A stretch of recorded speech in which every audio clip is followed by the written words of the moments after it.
Bismillahirrahmanirrahim. Assalamualaikum warahmatullahi wabarakatuh.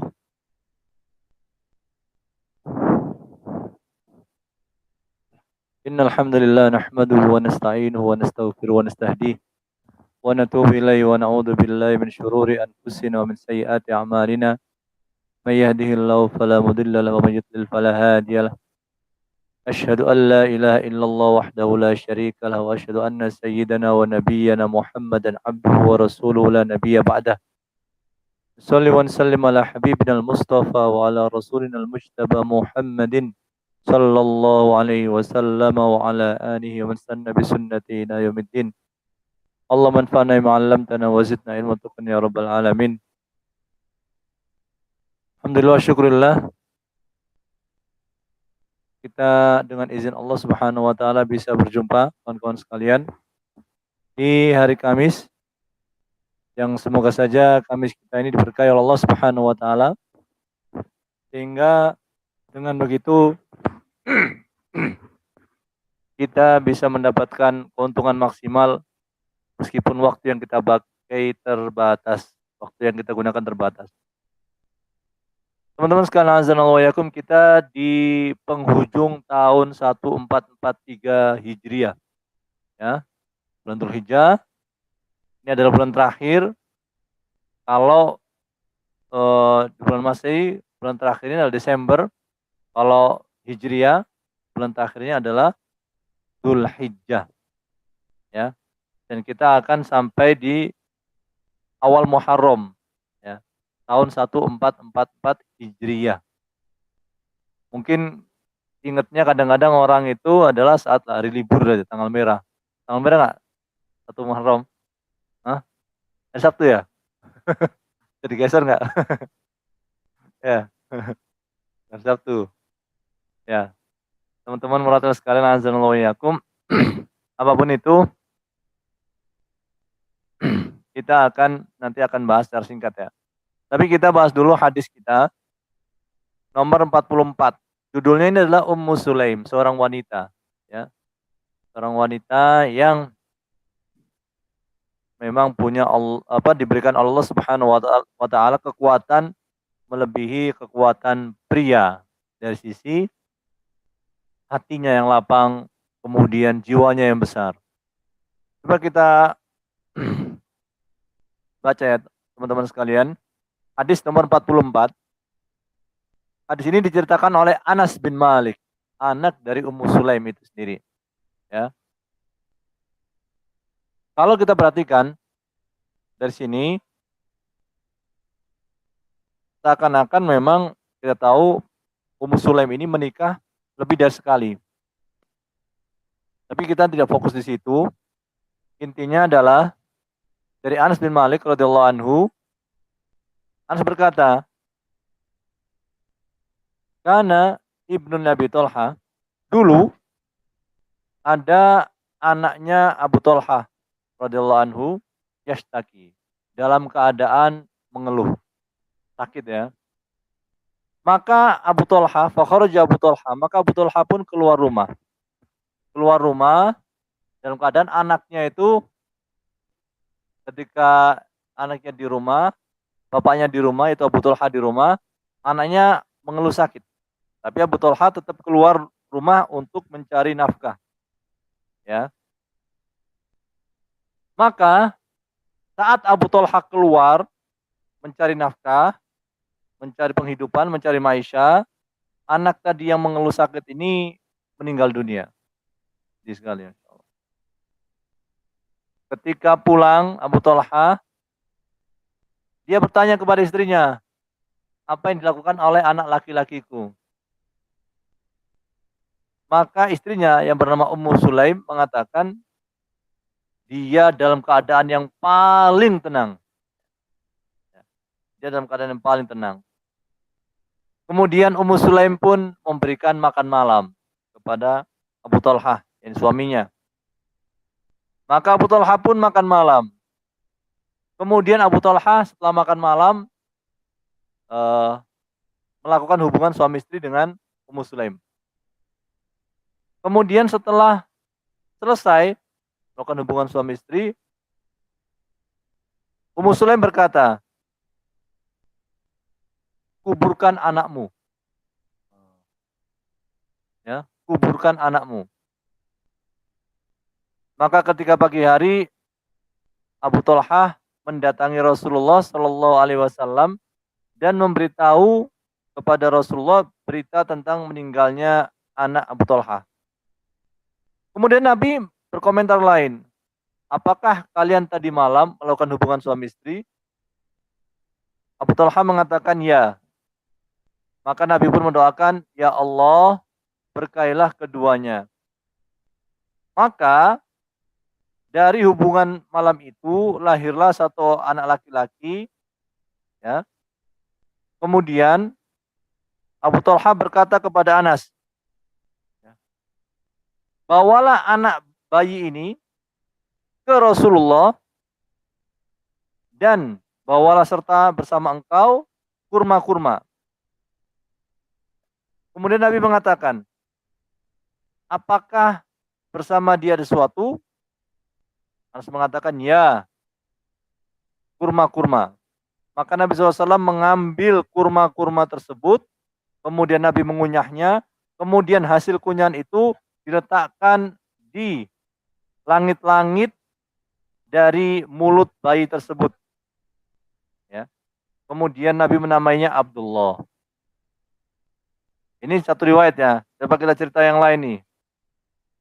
Dalam riwayat Bukhari disebutkan, Ibnu Uyainah mengatakan, ya, seorang laki-laki dari Ansor menceritakan, aku melihat Abdullah, anak dari Abu Talha itu punya 9 anak laki-laki, semuanya menjadi penghafal Al-Quran.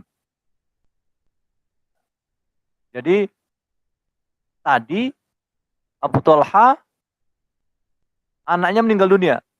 Kemudian dia sebelum itu tidak tahu anaknya meninggal, dia melakukan hubungan suami istri. Dari hubungan itu lahirlah anak laki-laki yang namanya Abdullah. Abdullah ini punya 9 anak laki-laki. Semua anaknya itu menjadi penghafal Al-Quran. Ya Allah. Dalam cerita yang lain sebutkan, ya, ketika anak Abu Talha meninggal, maka Ummu Sulaim, istrinya Abu Talha, berkata kepada keluarganya, ya, jangan kasih tahu Abu Talha berkenaan dengan wafatnya anak dia. Sampai aku sendiri yang akan memberitahunya. Ketika Abu Talha datang, dan saat datang diberi makan malam, kemudian Abu Talha makan dan minum, kemudian Ummu Sulaim ini berhias dengan bentuk berhias yang paling bagus ya. Jadi menghiasi dirinya.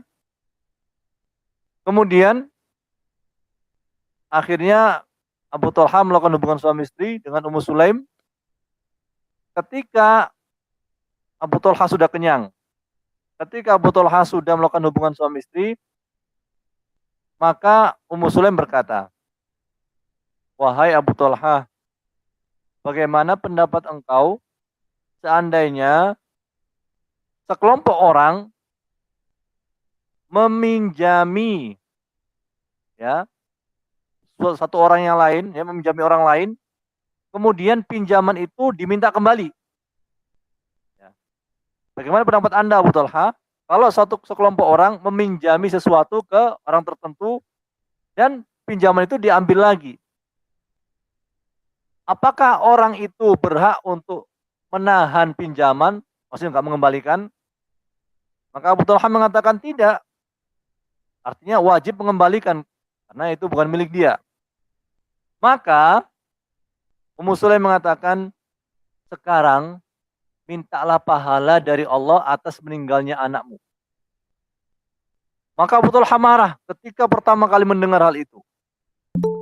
Mengatakan, wahai Ummu Sulaim, engkau membiarkan aku sampai ketika aku dalam keadaan junub, kemudian baru engkau kasih tahu berita tentang anakku yang meninggal. Maka Abu Talha pun pergi bergegas menuju Rasulullah Shallallahu Alaihi Wasallam. dan memberitahu Rasulullah dengan apa yang terjadi. Maka Rasulullah mengatakan, semoga Allah memberkahi malam kalian berdua. Maksudnya malam ketika kalian melakukan hubungan suami istri. Kemudian Ummu Sulaim pun hamil lagi, dan suatu saat Rasulullah SAW pergi safar. Ini juga termasuk keajaibannya. Ummu Sulaim hamil. Abu Talha bersama Rasul, Ummu Sulaim bersama Rasul melakukan perjalanan. Nah, kemudian Nabi itu, teman-teman sekalian, punya kebiasaan kalau di Madinah, menjelang masuk Madinah itu malam hari, maka beliau tidak langsung masuk ke Madinah malam hari itu. Ya, jadi misalnya Nabi safar ya, keluar Madinah. Kemudian ketika kembali dari safarnya, ternyata menjelang masuk Madinah, kota Madinah, sudah malam. Maka supaya tidak merepotkan keluarganya, Nabi itu nggak mau kembali ke rumah di malam hari. Kenapa? Karena keluarganya mungkin sedang beristirahat, sedang dalam keadaan tidur. Jadi Nabi menunggu esok hari supaya supaya mereka atau keluarganya itu bisa memberikan atau tidak terganggu oleh kedatangan Nabi SAW. Nah, masalahnya adalah Ummu Sulaim itu dalam keadaan hamil. Dan dia merasa akan melahirkan. Ya. Tapi dia bingung ini. Apakah saya ikut Rasulullah masuk Madinah ataukah tidak? Karena sudah tertahan. Gak bisa melangkah lagi karena Ummu Sulaim hamil. Mau melahirkan. Ya. Maka suaminya Abu Talha mengatakan, ya Allah, Engkau tahu bahwasanya aku suka untuk keluar bersama Rasul jika Rasul keluar. Dan aku suka untuk masuk bersama Rasul jika Rasul masuk. Namun sekarang aku tertahan. Sebagaimana Engkau tahu ya Allah. Kemudian tiba-tiba Ummu Sulaim berkata, wahai Abu Talha, tiba-tiba aku hilang rasa sakitku di perut ini. Maka ayo pergi. Nah, jadi alhamdulillah bisa kembali ikut rombongan Rasul Shallallahu Alaihi Wasallam. Ketika sampai Madinah, sakit lagi perutnya dan melahirkan anak laki-laki. Kemudian Ummu Sulaim berkata kepada Anas, wahai Anas, jangan ada satu orang pun yang menyusui bayi ini sampai engkau pergi ke Rasulullah Shallallahu Alaihi Wasallam. Ya. Ketika pagi hari aku membawa bayi ini dan aku membawanya ke Rasulullah Shallallahu Alaihi Wasallam. Dan Rasulullah SAW pun memberi kurma yang sudah dikunyah oleh mulut beliau ke langit-langit bayi tersebut, mulut bayi tersebut. Jadi teman-teman sekalian, azzanullahiyakum, ini jadi dalam ilmu hadis itu memang versi-versi itu banyak, tapi saling melengkapi, bukan saling menghancurkan, bukan saling menghapus, bukan saling mengatakan, oh ini berarti ini yang benar, enggak. Tapi versi-versi ini saling melengkapi. Kenapa teman-teman terjadi banyak versi? Karena sebagian sahabat hafal banyak, sebagian lagi sedikit. Atau sebagian sahabat hafal sebagian sisi, yang lain hafal sisi yang lain. Jadi begitu. Ya, ini menunjukkan bahwasanya Islam ini teman-teman sekalian berbeda dengan agama lain. Islam punya keunggulan namanya sanad. Sanad itu adalah silsilah. Ya. Jadi semacam rantai yang menghubungkan satu orang dengan yang lain berkenaan dengan cerita.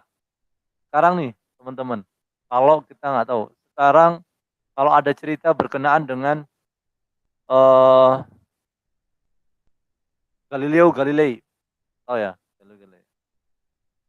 perkataan-perkataan Galileo itu yang selain yang dibukukan, apakah ada yang menceritakan pada orang yang terkenal? Kemudian Leonardo da Vinci misalnya, yang orang terkenal. Apakah ada cerita tentang Leonardo da Vinci yang sifatnya itu berurutan dan saling menyambung sampai sekarang? Ya.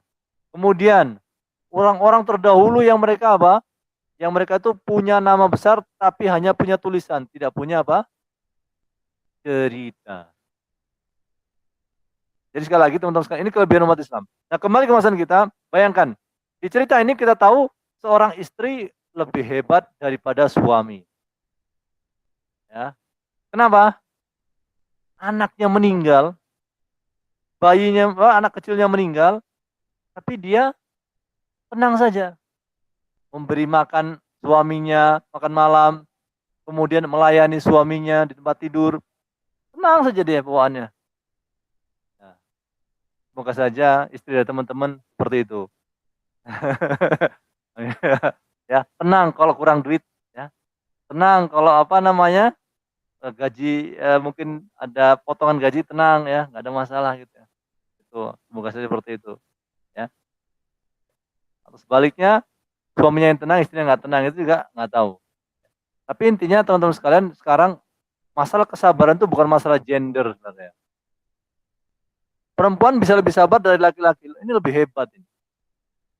Kalau orang sabar teman-teman itu bisa berpikir dengan tenang dan bertindak dengan bijak. Kalau orang bawaannya emosi, orang bawaannya temperamen, wah, menyesalnya belakangan. Dari misalnya dari Depok bawa motor, ya. Ada dari Depok di sini? Ada dari Depok. Dari Depok bawa motor, ya. Sudah tahu ada aturan sampai Moratel misalnya jam 7. Ya. Kalau terlambat 15 menit dipotong uang makan hari ini misalnya. Ya, misalnya saya nggak tahu peraturan sini. Ternyata di Manggarai tersenggol sedikit sama pemotor lain. Oh, emosi. Wah, akhirnya apa? Berhenti tengah jalan ya, tunjuk-tunjukkan sama yang lain. Sampai apa? Sampai kantor, wah sudah lewat 1 jam. Kenapa? Karena ramai di jalan tadi. Apa yang dapatkan hari itu? Dapat emosi dan uang makan terpotong. Ya, uang makan terpotong. Contoh, lebih parah lagi, ya. Kalau laki-laki suka emosi, teman-teman sekalian, sedikit-sedikit apa? Cerai, sedikit-sedikit talak, sedikit-sedikit pulang kamu ke rumah orang tuamu, ya. Sudah punya anak 2, sudah punya anak 3, ya. Bawaannya apa?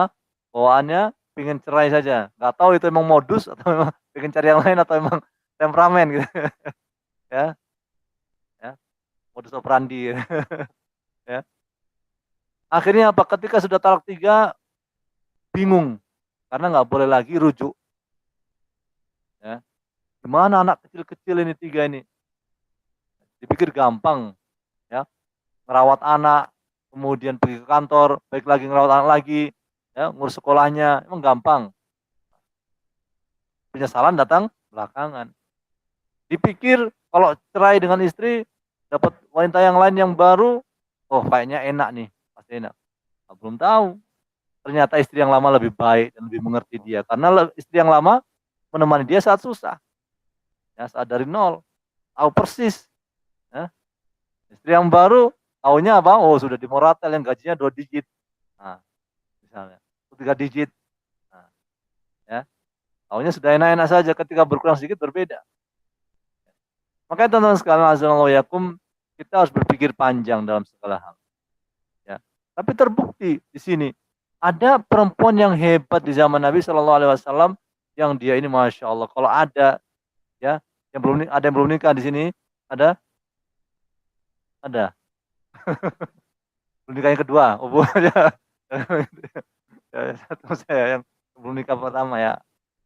Kalau ada misalnya teman-teman orang wanita seperti Ummu Sulaim ini, meskipun janda, segera ambil, ya.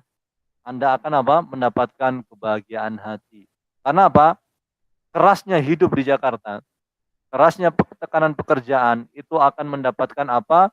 Bumper ketika di rumah. Anda akan mendapatkan ketenangan, ya. Kalau enggak, wah, malah mendapatkan bensin di rumah, ya. Anda di sini tertekan, misalnya, saya nggak ngomong tertekan, misalnya, kalau orang tempat kerja misalnya, saya ngomong ya, misalnya, kemudian lagi marah-marah di rumah disiram bensin lagi, nah, akhirnya apa? nggak ada tempat untuk menyejukkan diri. Akhirnya dia apa? San Mori, ya ke puncak sendirian itu ya. Ya, gitu. Ya, sendirian. Ya, nggak jelas sama siapa ya. Nongkrong di Masjid At-Ta'awun di puncak, nggak tahu tujuannya, nggak jelas ya. Di puncak Bogor sana. Ya. Akhirnya apa? Nggak dapat tempat di mana dia bisa mendapatkan kesejukan hati. Tapi kadang-kadang teman-teman sekalian, ini kisah nyata ya. Seseorang itu bisa jadi dekat dengan Allah ketika menghadapi istri yang tidak ideal. Maksudnya bagaimana? Allah uji dia di tempat kerjanya, di rumah Allah uji lagi. Kalau dia bisa menghadapi itu, oh, dia dekat dengan Allah Subhanahu wa taala, bisa jadi dapat karomah dia. Ya, jadi wali Allah gitu. Dia nggak banyak ibadahnya, sholatnya nggak banyak, puasanya nggak banyak, tapi Allah berikan dia kehebatan gara-gara dia sabar di semua tempat, di semua lini. Ya. Di rumah panas, di jalan panas, di kantor panas, tapi dia dingin terus. Nah, masya Allah, ini orang hebat ini. Hah? Ya, ya, masya Allah itu ya, betul-betul itu. Jadi insya Allah masuk surga orang ini ya, mudah masuk surga, meskipun ibadahnya biasa saja. Karena dari sabarnya. Karena apa? Innama yuwaffas sabiruna ajrahum bighairi hisab. Sesungguhnya orang sabar itu diberi pahala tanpa ada hitung-hitungan dari Allah Subhanahu wa taala. Jadi kalau sabar, teman-teman, enggak ada hitung-hitungannya. Kalau sedekah kan ada hitungannya, 700 kali lipat. Kalau sabar enggak ada hitung-hitungannya karena saking banyak. Cuma masalahnya apa? Sangat sulit. Makanya pahalanya besar. Sabar itu sangat sulit, makanya pahalanya besar. Nah, seperti Ummu Sulaim ini, teman-teman sekalian, adalah seorang wanita yang memang Allah berikan ketabahan hati. Ya. Muhsin, saya nggak temperamen, tapi anak saya temperamen, istri saya temperamen. Terus gimana dong? Ya dididik, teman sekalian. Berarti Anda yang mendinginkan. Ya. Tapi saya banyak masalah juga. Ya memang sudah nasib Anda yang milih kan itu. Gitu. Setiap orang beda lah ya ujiannya ya teman-teman sekalian ya. Setiap orang tuh beda-beda ya. Nggak semua. Ya. Ada orang itu istrinya baik, anaknya baik, tapi dia sakit-sakitan. Nah, ya. Sakit-sakitan apa? Karena misalnya dulu waktu masih muda, waktu usia SMP, sukanya makan pedas yang ekstrim. Ya. Ketika tua tinggal apa? Tenggorokannya aja yang suka apa? Radang. Ya. Pakai suka panas, suka ini. Kemudian apa? Karena banyak minum obat kena ginjalnya. Nah, kemudian apa? Dia suka begadang pula. Akhirnya livernya bermasalah. Jadi tapi keluarganya baik-baik, tapi dia sendiri masalah. Ada orang seperti itu. Ya. Ada orang sehat, tapi Allah uji dari sisi yang lain. Dia baik, anaknya baik, istrinya baik, tapi atasannya yang kurang. Saya ngomong kurang ya. Misalnya ini ya, misalnya. Ya, misalnya. Ya, misalnya. Ya. Soalnya saya pernah dengar teman-teman sekalian. Ini ada orang kisah nyata. Dia dulu pegawai. Dia sekarang punya perusahaan sendiri, tapi dulu dia pegawai. Dia bilang, Muhsin, dulu kalau saya bekerja, saya sebelum saya ke kantor tuh, saya muntah darah. Kenapa? Karena sudah tahu apa yang akan diomelkan oleh si bos itu. Tiap hari begitu, sampai muntah darah dia. Saya nggak ingin pegawai saya mengalami seperti saya. Ini kisah nyata di Jakarta. Jadi macam-macam kan atasan kan saya bilang kan gitu. Ya, karena punya target, apalagi marketing. Ada marketing sini. Marketing misalnya ya, target sekian ya, konsumen ya. Istilahnya apa? Closingnya sekian. Nah, itu.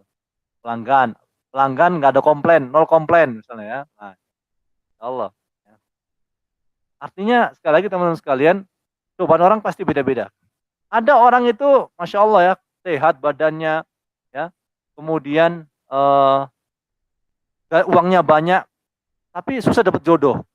Nah, seperti itu, ya, karena wajahnya ya Allah takdirkan ya biasa, ya, jadi kurang gitu ya, kurang menarik bagi yang lain gitu ya. Tapi apa? Kalau masalah duit mudah gitu ya, Allah kasih kemudahan. Jadi masya Allah hebat sekali Allah ngatur semua orang ini punya ujian beda-beda, nggak sama. Kalau sama kan bisa nyontek, ya, karena nggak sama bingung nih nyonteknya gimana. Ya, ujian saya beda dengan ujian teman-teman, gitu. Ya. Caranya beda-beda, makanya harus mikir sendiri caranya. Cuma Al-Quran dan Sunnah Nabi SAW yang ada panduannya di situ. Nah, boleh nyontek dari Al-Quran dan Sunnah, tapi orang malas baca Al-Quran dan baca Sunnah. Nah, ini jadi masalah tuh, ya, jadi masalah. Ya. Nah, teman-teman sekarang kembali ke pembahasan kita. Jadi intinya adalah di sini kekuatan sabar itu lebih hebat. Anda tahu Khalid bin Walid itu sabar dia berperang melawan Nabi, kan masih non Muslim ya. Khalid itu masih non Muslim, berperang melawan Nabi di perang Uhud. Dia sabar tuh menunggu kaum muslimin lalai, teman-teman sekalian. Ketika kaum muslimin lalai, yang sniper-snipernya, kalau zaman dulu kan pakai panah ya, sniper-sniper yang ditugaskan untuk menjaga bagian belakang itu, ya, ternyata turun gara-gara melihat barang rampasan perang tergeletak. Nah, sabar tuh hal itu. Akhirnya diputarlah dia, berputar dia, membelakangi kaum muslimin, diserang dari belakang, banyak kaum muslimin yang meninggal dunia. Jadi strategi dengan sabar tuh bisa banyak apa? Bisa banyak hasilnya kalau orang itu ngerti taktiknya. Ya. Mungkin juga teman-teman ada ya. Ini kisahnya atau mungkin ya. Dulu mengincar perempuan mau dinikahi, mungkin sekarang jadi istrinya. Ditolak pertama nggak masalah, kedua nggak masalah, ketiga nggak masalah. Tapi terus lama-lama kasihan juga nih perempuannya tuh.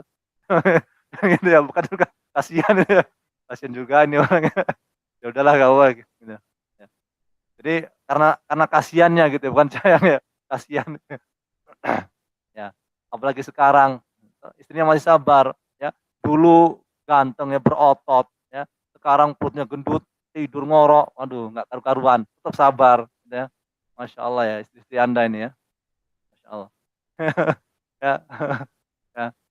Jadi teman-teman sekalian, kita merasa bahwasanya istri mungkin ya mungkin suami merasa istrinya yang kejam, tapi sebaliknya sebenarnya istri bisa jadi merasa suaminya kejam banget, pelitnya minta ampun ya, punya duit, nah, kemana, traktir temen, main futsal ya, kemudian rokok ya. Tapi untuk apa namanya, untuk sekolah anaknya treat keluar duit itu susah banget gitu ya. Untuk makanannya dia bilang sendiri ke istrinya, ya, coba kamu mikir lah, capek saya mikir sebagai suami ke duit, kamu mikir dah gitu. Dan dia ada duit gitu, astagfirullah.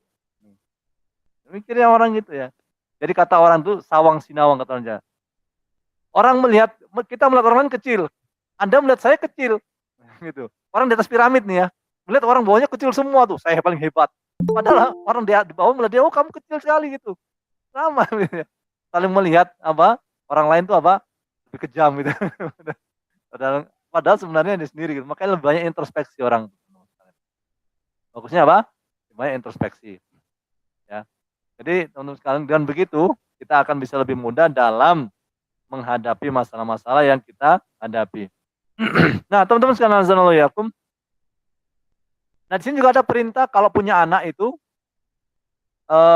ini, tapi ini ada perbedaan pendapat dari kalangan ulama. Apakah setiap orang boleh untuk memberikan kurma, orang alim memberikan kurma di bayi yang baru lahir? Nah, ada yang mengatakan ini khusus untuk Nabi SAW. Jadi Nabi itu kan kalau ada bayi datang baru lahir, Nabi makan kurma, tapi nggak ditelan, diambil sisa apa kunyahan, kemudian ditaruh di langit-langit dari mulut bayi itu, namanya tahnik. Ya, ada yang mengatakan sifatnya itu semua orang alim, ada yang mengatakan apa khusus Nabi SAW. Tapi ingat, kalau memang ada kiai atau ajangan atau ustadznya lagi COVID, jangan kasih kurma, kasih ke anak ya. Oh ini tawakal saja Muhsin ya, nggak gitu juga gitu ya. Atau lagi pilek-pilek, lagi batuk-batuk, ya ustadznya udah tua, batuk-batuk, Ustadz tolong ini anak saya berlahir, ya jangan gitu. Ya. Orang Muslim itu apa, beragama tapi juga apa, mengerti tentang kesehatan. Ya, jadi nggak serba tawakal saja. Ya, teman-teman sekalian. Menteri di India, ya minum dari air suci. Mungkin teman-teman udah baca berita ya. Ada menteri di India minum dari air suci sakit. Ya, pikir air suci, memang enggak, penyakit kenal air suci atau enggak? Ya, virus kenal itu enggak. Orang itu beragama itu harus apa? Logis juga.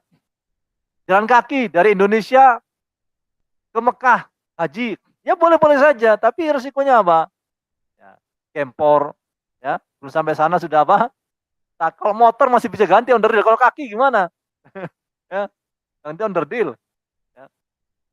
Tapi lumayan juga tuh idenya ya, nggak pakai nunggu 20 tahun, antum naik sepeda, sepeda ontel ya dari Jakarta ya, ke apa Mekah, cuti berarti antum ya dari ya, nggak pakai nunggu 20 tahun ya, tapi resikonya begitu ya.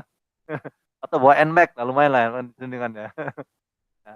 Cuma kalau lagi ada perang ya di Afghanistan atau di mana, hati-hati gitu ya. Lewat itu ya. Ya. Resiko high risk high return ya kita gitu ya. High risk high return misalnya. Nah, kembali ke masalah kita teman sekalian. Jadi di sini juga ada dalil bahwasanya nama yang paling bagus itu adalah Abdullah atau Abdurrahman sebenarnya. Jadi anak itu teman-teman sekalian jangan dikasih nama yang kebarat-baratan. Ya. Namanya Josh. Tapi wajahnya kayak orang Jawa Tulen yang ya yang gitu yang bukan ya nggak apa-apa juga. Tapi sebagian ulama mengatakan nggak boleh nama itu yang betul-betul nama khusus orang Barat. Ya, Josh gitu ya atau apa namanya Trump misalnya. Anaknya kasih nama Donald Trump supaya apa? Supaya kaya seperti Donald Trump misalnya. Jangan ya. Kasih namanya Abdullah atau Abdurrahman ya. Kalau pakai nama Jawa Muhsin ya, selama artinya bagus nggak apa-apa ya. Misalnya uh, ngadimin ngademin ya supaya mendinginkan suasana ngademin ya ngademin misalnya ya atau bejo bejo itu artinya apa beruntung nah supaya bejo gitu ya, ya di mana-mana dia bejo kan itu ya untung ada nggak namanya untung ada nggak orang namanya untung supaya harapannya apa untung terus kan gitu. Tapi insya Allah tetap ada ujian dari Allah Subhanahu pasti ada ujiannya kadang-kadang rugi namanya manusia nggak mungkin dia pasti untung gitu ya. Boleh saja selama namanya baik. Tapi kalau namanya itu apa teman-teman sekalian? Namanya itu misalnya nar, itu artinya api misalnya. Jangan nama api. Ya. Mentang-mentang ada dalam Al-Quran langsung harusnya namanya nar misalnya. Ya. Atau kasih nama anaknya Jahannam. Jangan. Jangan itu ya. Ya. Ada dalam Al-Quran, betul ada dalam Al-Quran. Kan gitu. Ya. Ya.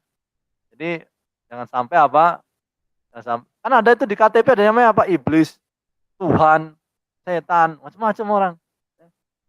Ya Allah, emang kurang nama, gitu ya, harus hati-hati. Kemudian terus kalau azanallahu wa yakum, selanjutnya adalah di sini ada apa namanya, ini jam berapa nih? 12.54 ya. Ini waktunya kita berbicara tentang masalah Muharram ya. Jadi teman-teman sekalian azanallahu wa yakum, kita di bulan Muharram ini tahu nggak ceritanya? Kapan kira-kira Muharram itu kapan orang kaum muslimin menggunakan tahun Hijriah? Jangan lihat Google ya. Saya kasih hadiah dari saya pribadi loh. Kapan kaum muslimin menggunakan tahun Hijriah? Mulai menghitung tahun Hijriah.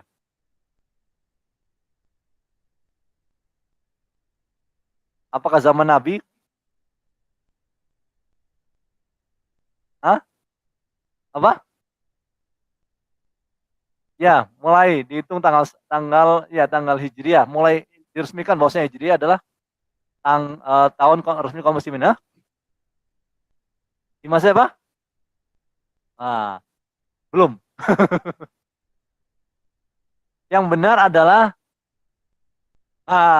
Umar bin Khattab. Ya, Umar bin Khattab. Ini dapat hadiah nggak? Ya, nggak apa-apa. Ya, dapat hadiah tapi separuh karena sama salah. Ya. Jadi, teman-teman sekalian, kita tahu kalau kasih hadiah buku jangan dibaca. Mungkin pulsa lebih bermanfaat gitu ya. Ya, kalau kasih buku, saya kadang-kadang orang itu, ya buku lagi ngapain baca buku? Saya biasanya baca Google Book. Kasih pulsa aja gitu. Anak-anak sekarang ya. Nah, kembali ke pembahasan kita teman-teman sekalian. Jadi Muharram itu dimulai pada zaman Umar bin Khattab. Umar bin Khattab itu adalah khalifah yang kedua. Nabi meninggal kan? Kemudian yang menggantikan Nabi siapa setelah Nabi meninggal? Yang jadi pemimpin siapa? Abu Bakar. Kemudian Umar. Kemudian Utsman. Kemudian Ali. Setelah itu siapa? Hah? Hasan. Setelah Hasan? Husain? Siapa? Muawiyah. Nanti ada dinasti Umayyad, dinasti Abbasiyah. Kembali ke masalah kita. Jadi masa Umar itulah kaum muslimin resmi menggunakan tahun Hijriyah. Ya. Jadi zaman Nabi nggak pakai tahun Hijriyah. Orang Arab itu tahu bulan tapi nggak tahu tahun. Terus gimana Muhsin? Ya mereka ingat tahun itu dengan peristiwa besar. Misalnya peristiwa tahun gajah. Jadi tahunnya tahun gajah, nggak tahu tuh nomor berapa, nggak tahu pokoknya tahun gajah itu. Kemudian tahun di mana ada perang ini. Tahun seperti antum misalnya, ya kalau orang sekarang masih primitif, orang ingat oh tahun di mana saya menikah misalnya. Tahun di mana bapak saya meninggal. Tahun di mana kakek saya meninggal. Itu aja, nggak ada angka. Mulai angka itu di zaman Umar bin Khattab. Ya. Tapi tetap dihitung tahun pertama adalah tahun di mana Nabi hijrah dari Makkah menuju Madinah. Ya. Nah teman-teman sekalian, pelajaran yang bisa kita ambil adalah ini kan Muharram nih, kita perlu hijrah juga. Dalam artian hijrah apa nih? Pindah dari Jakarta ke Thailand, Phuket, ya, atau ke Las Vegas, atau ke Makau, enggak, udah ketawa-ketawa. Mana tuh? Tempat apa itu? Ya, bukan. Tapi hijrah diantaranya adalah kita hijrah dari perbudakan hawa nafsu dan hijrah dari perbudakan manusia. Hijrah dari perbudakan hawa nafsu apa teman-teman sekalian? Ya jelas, tidak sedikit manusia sekarang jadi budak hawa nafsu. Jadi kalau dalam Al-Quran kan afara'aita man ittakhadha ilahahu hawa wa adallahu Allahu ala ilm. Apakah engkau tidak melihat orang yang menjadikan hawa nafsunya sebagai Tuhan? Hawa nafsu sebagai Tuhan. Memang ada buktinya Muhsin orang menjadikan hawa nafsu sebagai Tuhan atau tuannya? Ada.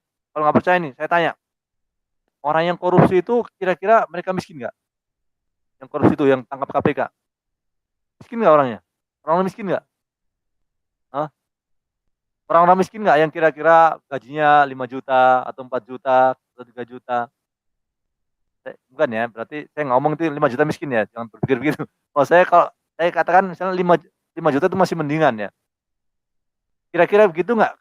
Yang dilihat-lihat nih, misalnya Menteri Sosial, misalnya ya, yang udah ketangkap-tangkap nih ya.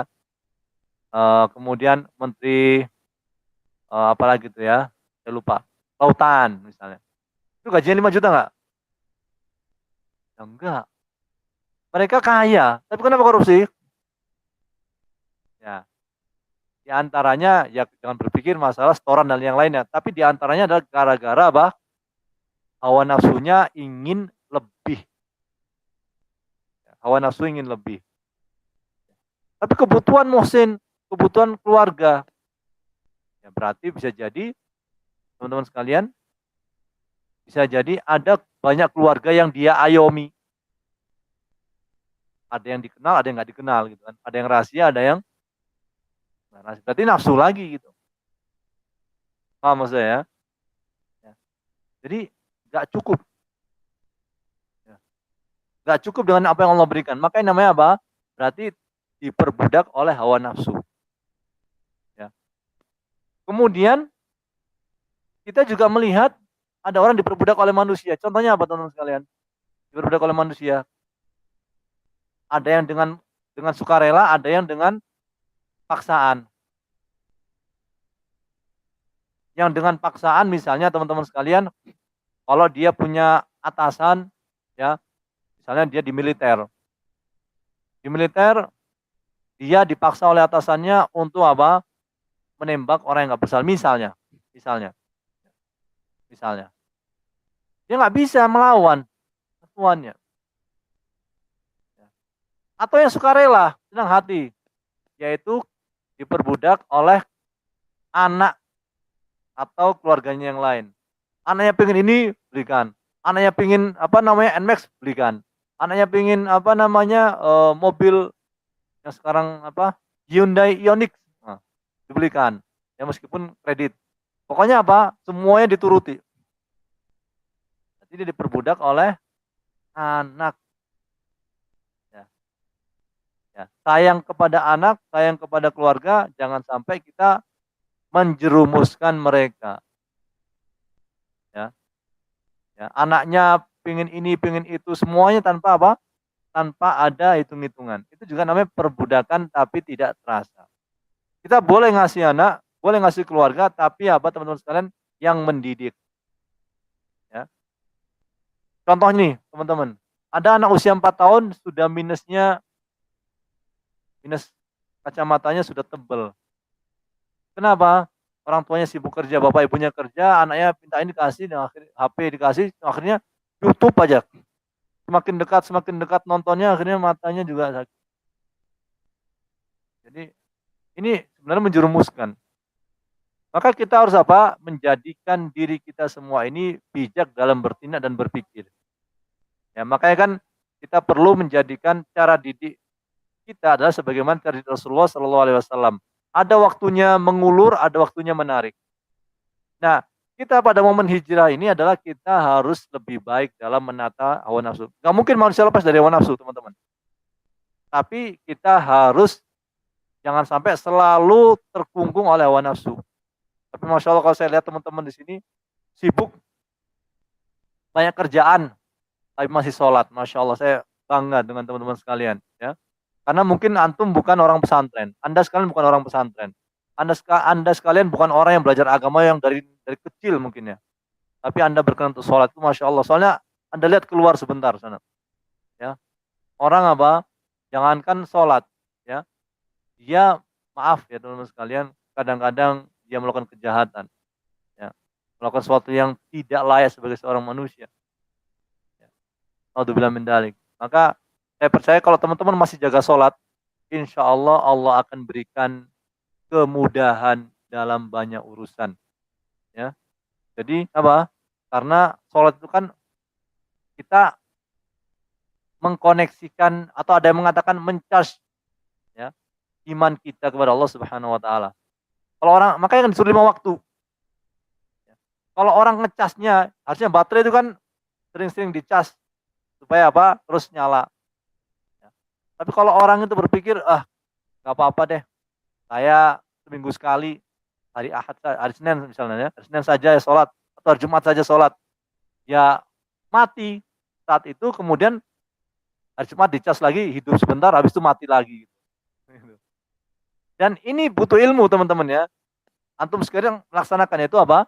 Berilmu. Ya, belajar.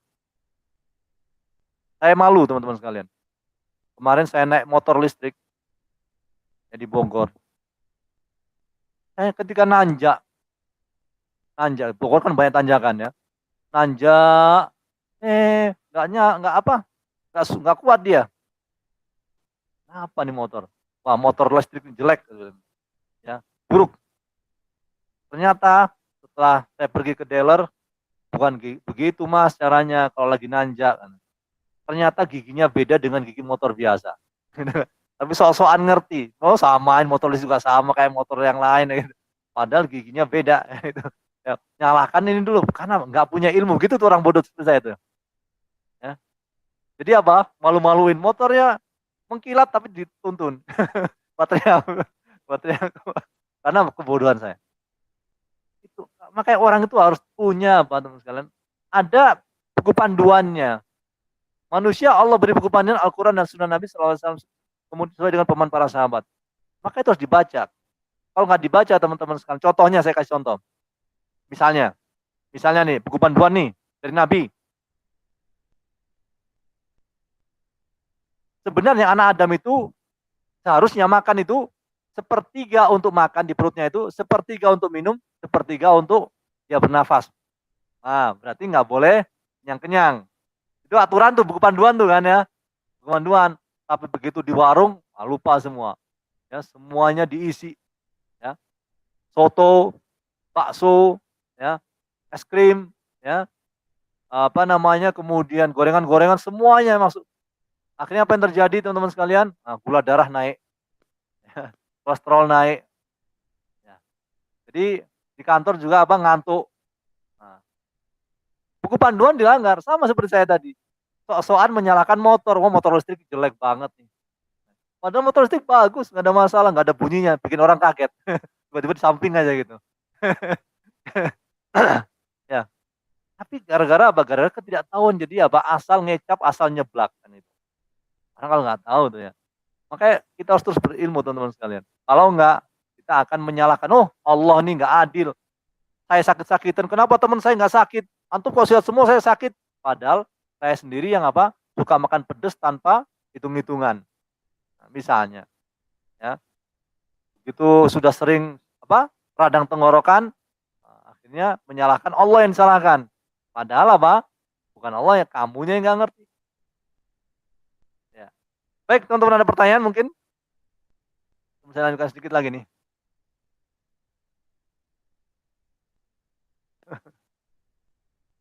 Ya. Sampai jam berapa, Mas? Hah? Jam 15. Nah, soalnya saya ada berapa hadis lagi saya baca nih. Ya, kalau ada pertanyaan potong ya. Nah, teman-teman sekalian assalamualaikum, tadi itu masalah sabar. Ini juga hijrahnya kita supaya apa? Kita bisa bersabar. Termasuk tadi apa? Menghadapi keluarga. Ada yang masih orang tuanya masih utuh di sini banyak ya, insya Allah ya. Orang tuanya masih utuh di rumah ya. Bapak Ibu ada semua? Ada semua ya. Berarti pintu surga Anda masih banyak nih, masih terbuka dua-duanya. Kalau Anda mau beruntung, setiap pagi kalau bisa nelpon atau setiap hari nelpon sekali, minta doa. Insya Allah ijabai. Meskipun orang tua mungkin bisa jadi maaf ya, bukan orang yang ahli ibadah. Ini masalah ini, masalah dia dengan Allah, tapi doa dia adalah doa yang mustajab untuk anaknya. Jadi kalau Anda mau cepat naik pangkat, Anda mau cepat dapat kita apa menggapai cita-cita yang diinginkan duniawi, ya. Anda ingin anak yang soleh, maka setiap hari kalau bisa terus disupport dengan doa orang tua. Karena Nabi SAW menyampaikan doa orang tua itu mustajab untuk anaknya. Ya. Jadi, tapi saya Muhsin kalau nelpon selalu diminta pulsa. Ya. Biarin aja. Ya. Nah, beras kurang. Nah, pulsa kemarin gini. Nah, kemarin ke rumah sakit pijit dan sebagainya. Demi Allah teman-teman sekalian, Allah akan ganti kalau kita masih ada kecuali kita nggak punya uang lah ya. Jangan gara-gara oh ini buat rokok nih daripada buat mak gua, mending buat rokok ya jangan gitu. Ya. Insya Allah nggak ngerokok masih hidup. Tapi keberkahan ya, dari orang tua itu susah kalau udah meninggal susah cari gimana lagi kuburan nggak bisa doain lagi beda ceritanya. Ya. Mau masih hidup mau apa? Kalau bisa apa? Ini kan investasi dia bisa mengakselerasi kesuksesan kita loh orang tua ini kan. Mumpung masih hidup, jadi apa? Kita dapat semua yang kita inginkan. Kaya, ya, kemudian berilmu, beragama bagus. Nanti kalau udah meninggal, oh udah aman posisinya sudah. Berkecukupan. Bukan berarti mengharapkan mereka meninggal enggak. Ya. Jangan berharap orang tua meninggal dapat warisan, enggak begitu. Bukan warisannya, tapi doanya yang utama. Itu yang utama, ingat ya teman-teman ya. Nah, kembali ke masalah kita. Ketika menghadapi orang tua itu, perlu kesabaran. Anda tahu, orang kalau mau memelihara tuyul, ada pengorbanannya nggak? Apa pengorbanannya? Apa pengorbanannya? Kan enak tuh kan, nggak kerja, ongkang-ongkang kaki, dapat duit, setoran dari tuyul tuh. Ada pengorbanannya nggak? Ada, misalnya, ya, misalnya kalau kata mereka itu, ya disusui, gitu ya, tuyul susui, kasih makan, ya. Juga pesugihan-pesugihan yang lain ada. Itu kan, tuyul itu apa? Untuk mengakselerasi kan, biar cepet kan. Nunggu gaji nggak naik-naik, 5 tahun nggak naik, 10 tahun nggak naik, tuyul aja. Pikiran gitu, pikiran dan minta segitu. Ya. Ya. Tapi apa? Ada pengorbanan sama orang tua juga kan mendoakan kita. Tapi ada juga ujiannya sebelum itu. Ya, ujiannya apa? Kadang-kadang beliau marah, kadang-kadang bikin hati kita apa namanya nggak nyaman. Nah, anak kamu kok dari kecil gitu nggak ada perkembangannya, gitu-gitu aja ya.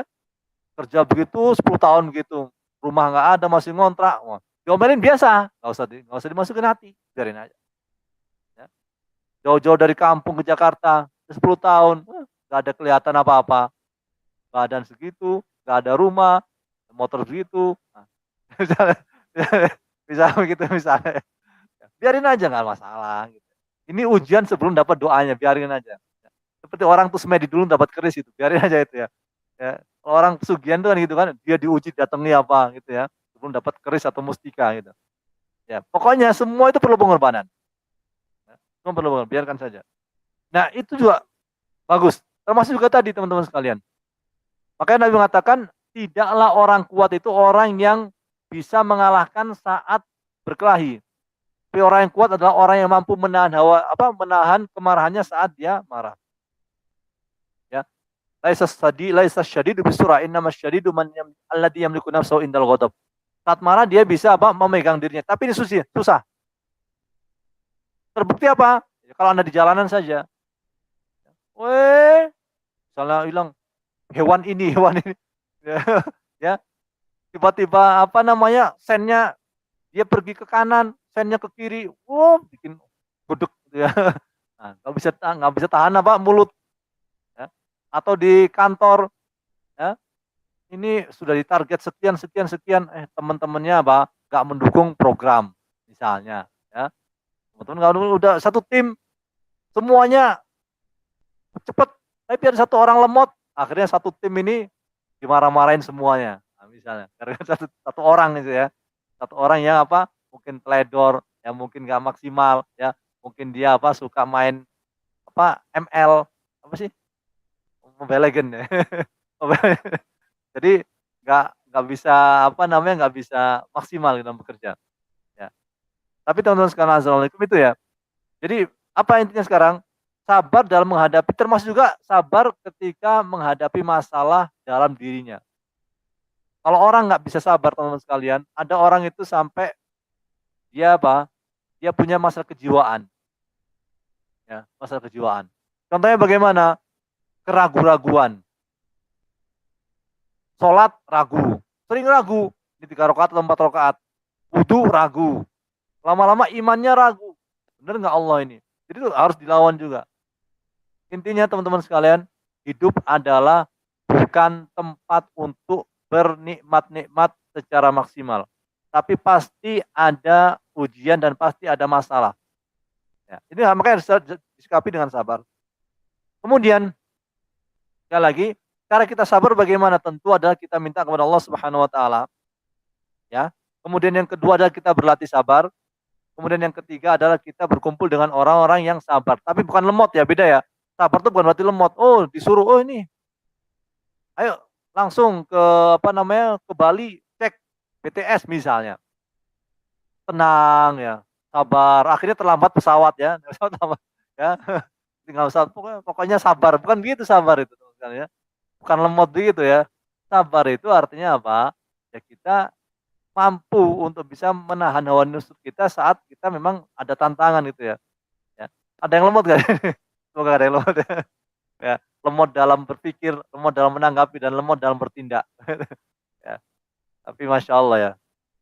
Jadi teman-teman sekalian, assalamualaikum, sekali lagi saya berharap ya, ini sebelum saya tutup, ada pertanyaan sebelum tutup? Ada ya.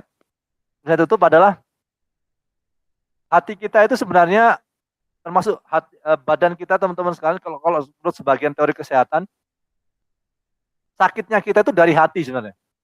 Dari hati berpengaruh kemana? Ke anggota badan yang lain, liver, jantung, ginjal, dan yang lainnya. Bisa berpengaruh ke situ. Contohnya, bisa nggak Musin? Contoh, orang sering pusing, stres, karena dia nggak bisa menata hati, maka akhirnya dia suka minum-minum kerating deng. Karena dia habis kerja malam-malam kerating deng, kemudian minuman berenergi. Ini kisah nyata teman-teman sekalian ya. sampai ginjalnya rusak karena dia stres. Ya, atau ngopi banyak-banyak tanpa ada takaran, akhirnya apa? Jantungnya bermasalah. Saya kasih teori gampang teman-teman sekalian. Kalau kita menghadapi manusia, antum ingin teman antum kan baik ke antum kan, maka kalau ada teman yang nggak baik, antum ngasih nasihat. Tapi dia nggak mau menerima nasihat kita, tetap aja gitu, bebel otaknya. Tanya apa sih bahasa kita ya? Nggak nggak responsif gitu ya, nggak responsif, ngeheng aja dia ya. Maka kalau dia nggak bisa berubah, diri kita yang kita rubah. Kita katakan, oh yang waras ngalah. Oh maksudnya ya biarin. Dengan begitu kita apa? Tidak stres menghadapi masalah. Sama juga menghadapi bawahan, menghadapi sampingan, menghadapi atasan. Sama juga teorinya gampang gitu ya. Kalau kita nggak bisa merubah orang, kita rubah hati kita menghadapi dia. Nggak sama standar kita. Oh yang kita katakan apa? Yang waras ngalah. Diomeli? Biasa aja. Karena apa? Yang begitu sudah. Nggak usah nggak usah dengerin. Dengan begitu hidup itu apa? Seperti yang sampaikan Nabi SAW. Nyaman, tenang, aman, tentram. Kalau katanya gemah Paulo Jenawi. Hati kita harus dihidupkan dulu sebenarnya. Supaya apa? Hati kita kaya sehingga kita bisa menjadi orang yang bahagia. Baik, mungkin saja teman-teman sekalian apa yang bisa kita bahas pada kesempatan kali ini, dan semoga saja Allah memberikan teman-teman sekalian ya, dan para para pemirsa diberikan hati yang lapang, diberikan kesabaran sehingga mendapatkan kebahagiaan. Allahumma shalli ala Muhammad wa ala ali Muhammad kama shallaita ala Ibrahim wa ala ali Ibrahim fil alamin innaka Hamidum Majid. Wa radallahu man khulafa'ir rasyidin min ba'di Umar wa Utsman wa ali baqiyat sahabat wa tabi'in wa bi rahmatika arhamar rahimin. Allahumma shalli ala Muhammad. Allahumma qsim lana min khasyatika ma tahulu bi bainana wa baina ma'siyatik wa min ta'atika ma tuballighuna bihi jannatak wa min al-yaqini ma tuhawwinu bi alaina masa'ib ad-dunya wa mat'ina Allahumma bi asma'ina wa absarina wa quwwatina abada ma ahyaytana waj'alhu al-waritha minna waj'al sarana ala man zalamana wansurna ala man adana wa la taj'al ad-dunya akbar hammina wa la mablagha ilmina wa la ila an-nari masirana. Subhanakallahumma bihamdika asyhadu an la ilaha illa anta astaghfiruka wa atubu ilaik. Wassallallahu ala nabiyina Muhammad wa ala alihi wa sahbihi wasallam. Wassalamualaikum warahmatullahi wabarakatuh.